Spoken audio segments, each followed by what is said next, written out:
Good morning students. Welcome to the class of English. Today we will continue the poem A Lesson of the Northland which we started yesterday. Yesterday we discussed about the poetess and today we will continue it. Now let's discuss the title of this poem first. As the title of this poem is A Lesson of the Northland. Listen, as I told you student, lesson means old traditional story. And Northland is a place which is located in the north part of Europe. So this is an old story which was occurred in northern part of Europe. Actually this is a folk tale which is passed from generation to generation and gives moral values to children. So these are told to children for increasing moral values. Now, so this story is given in the form of poetry and this poem is in the form of ballad. Ballad is a form of poetry which narrates a story. And now this poem which is having 16 stanzas. Every stanza is having 4 lines. Now, before explaining this poem, let's have a look on the hard words present in the poem. Lesson. As I told you, lesson means old traditional story. Harness. Harness means tie. Reindeer. Reindeer is an animal residing in the far north. Sledge. Sledge means animal drawn carriage used for transportation on snow. In snowy areas, sledge is a car which is used for transportation and it is pulled by a reindeer. Now furry. Furry means made of fur. Curious. Curious means strange. Tale. Tale means story. Okay students. Now let's see explanation. Now stanza number 1. So let's recite stanza number 1. Away, away in the northland, where the hours of the day are few and the nights are so long in winter that they cannot sleep them through. Now away, away.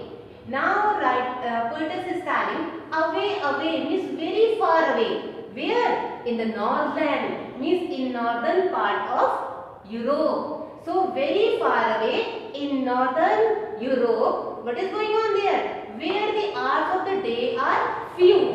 Where the hours of the day. Hours of the day means daylight, means daytime. Are few, where daytime is less, means days are shorter than nights. And the nights are so long in winter.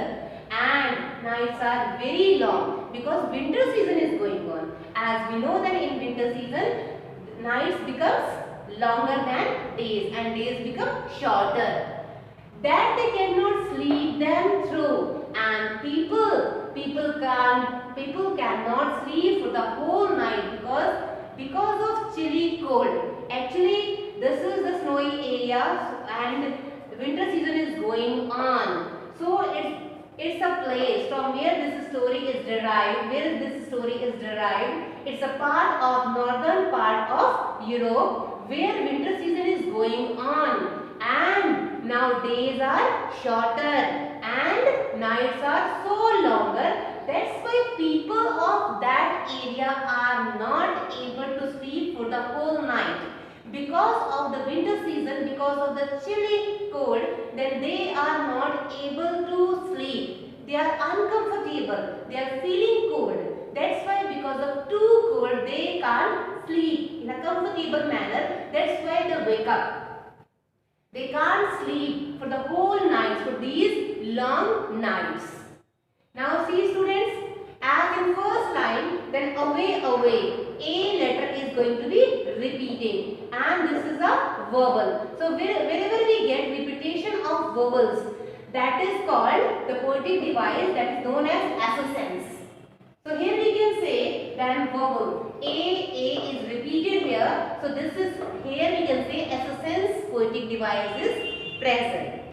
Okay, now first stanza has completed. So through this first stanza, poet has given us a picture of north part of Europe where winter season is going on and people are very uncomfortable because of chilly cold. And here he has also given the description of the timing as days are shorter and nights are longer. So it's people are getting a great and a long time in nights. So they are unable to sleep for the complete night because they are feeling cold.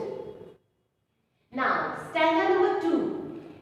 Where they harness the swift reindeer to the sledges when it snows, and the children look like bear's cubs. Eye their furry clothes. So, where they harness the swift reindeer? Where they harness means tie. See here, harness means tie. So, people of this area, what they do? They harness, they tie up the swift. The swift means fast. Now, reindeer means an animal residing in the far north. An animal which lives in far north area, then which is used to pull a cart for a carriage, for transportation, and that carriage is called sledges. To these sledges when it snows. So when snow fall down, then what happen? People use reindeer to pull sledges. Sledges is a cart which is used to carry people and things, and it is pulled by reindeer. So people, because now snowy area is there, so other vehicles like bus and other means of transport can't go on there. That's why these sledges are used there. So now poetess is saying, so in this winter season, when snow falls, so what happens? People tie up reindeer, this fast reindeer who runs very fast. So they tie up this fast reindeer with the sledges when snow fall down. And the children look like bear's cubs, and smaller children then who are having great and very, as you know, then when winter season is going on, then what happen? Then we wear a lot of clothes to cover us, to protect us from cold, to save us from cold, and especially smaller children, because they are very sensitive, so their parents cover them and wrap them even with woolen clothes to protect them from cold. So, and the children of this area, they look like bear's cubs. Now they are looking like bear's cubs. They are looking like the children of bears. Why? In their funny furry clothes. Because now here furry means made of fur. So because these children are having furry dresses, they have worn. Now their overcoats can be there, the sweaters can be there. They have worn their furry dresses to protect them from cold. So that's why they are looking like cubs of bears. They are looking like the small bears. They are looking like children of bears. In furry dresses, they are looking like small bears, looking very beautiful. So now in this second stanza, the poetess wants to say that as in northern Europe, then people use reindeer to pull sledges for transportation in snowy areas where they are not having facilities of transportation, other means of transport. So they use the sledge and reindeer for carrying things and carrying people from one place to another. And the children of this area are looking like bear's children they are looking like bear's children in furry dresses which they have worn to protect them from cold. Now students, let's see poetic devices. Now here, swift, sledges, snow. Now here S. As we know that here S is going to be repeated, and when repetition of consonant words is given, then it is known as consonance. Consonance is the repetition of consonant words. So here S has repeated thrice. So here we can say it is poetic device consonance. Okay. Now next now in fourth line of second stanza, funny and furry. F word has repeated in the same line. F letter has repeated in the same line continuously. Initially it has repeated. So here, which poetic device is there? Alliteration. Now, let's have a look on the third stanza. First of all, let's recite it. They tell them a curious story. I don't believe this true. And yet you may learn a lesson if I tell the tale to you. Now, they tell them a curious. Curious means strange.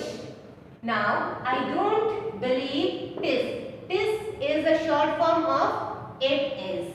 So here, and yet you may learn. Learn means to know. A lesson if I tell the tale. Tale means short story. So now poetess is telling. Then here they tell means the parents. Parents of this area, parents of this northern Europe, they tell at the time, at this winter season, that when people have woken up, they are not able to sleep. So what happened at the time? Parents start narrating stories to their children. So they tell them a curious, very strange story. They used to tell a curious, a very strange story to their children, which I don't believe is true. Now here poetess is telling, then I believe, then here I don't believe in this story, then it is true. Even it has narrated by many parents to their children, but I don't believe that this is true. Actually, many fairy tales, many stories we hear from our grannies and from our grandparents and from our parents, and we don't know that they are true or not. Still, we listen and we get moral and we enjoy them. So same thing is going on. Poetess is telling that this story which I am going to tell you, that is also told by many parents to their children. Even I don't know that this is true or not, but it is having a great moral. And yet you may learn a lesson. I don't know it is right, it is true or not, but I am having confidence. I know then surely you will get a lesson, you will get a moral from this story. If I tell the tale to you, if I tell you this story, so surely you will get a lesson, you will get a moral from this story. So students, through this third stanza, the poet is also talking about the tale, talking about the story. Now which story is there? That is given in next stanza, that you will read in next class. So till then you revise this part. Thank you.